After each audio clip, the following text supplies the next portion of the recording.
त्यासोबत राष्ट्रवादीच्या प्रवक्त्या रुपाली ठोंबरे पाटील सुद्धा जोडलेले आहेत। रुपालीजी, हा तुम्हालाही तोच प्रश्न आहे, जर या यवतमध्ये 5 ते 6 दिवसांपासून तणावाचं वातावरण होतं, तर पोलीस प्रशासनाकडून या ठिकाणी राजकीय सभा घ्यायला कशी परवानगी मिळाली? एक लक्षात घ्या की जी घटना घडलेली आहे त्याचा जाहीर निषेध आहे। सगळ्यात महत्त्वाचं की पूर्ण पोलीस फोर्स ही रस्त्यावर उतरलेली आहे। जी सभा झाली, ज्या सभेनंतर ज्यांनी ज्यांनी आक्षेपार्थ पोस्ट केलेला आहे ती लोक ताब्यात घेतलेली आहेत। जी सभा झाली त्यांच्यावरही कारवाई होईल, परंतु अचानकपणे ही जी काही सामाजिक सुरक्षा बिघडण्याचं काम करण्यात आलेलं आहे ती पहिल्यांदा पोलीस प्रशासनाने अंडर कंट्रोल मध्ये आणलेली आहे।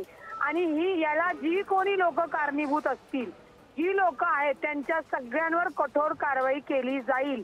मुळामध्ये माझी दौंड मधल्या यवतमधल्या सगळ्या नागरिकांना विनंती आहे की तुम्ही कुठल्याही खोट्या आक्षेपार्थ पोस्टला बळी पडू नका। हे जाणीवपूर्वक ही लोक प्रयत्न करत असतात, त्याला कुणीही बळी पडू नये। कुठल्याही हिंदू धर्मातल्या असू द्या, मुस्लिम धर्मातल्या असू द्या, या सगळ्यांनी संयमाने वागणं गरजेचं आहे।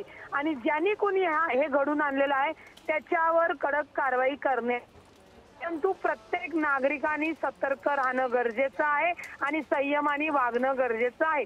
पोलिसांनी पूर्ण परिसर ताब्यात घेऊन सिच्युएशन अंडर कंट्रोल मध्ये बऱ्यापैकी आणलेली आहे। जी, रुपाली ठोंबरे पाटील, धन्यवाद दिलेल्या या प्रतिक्रियेबद्दल।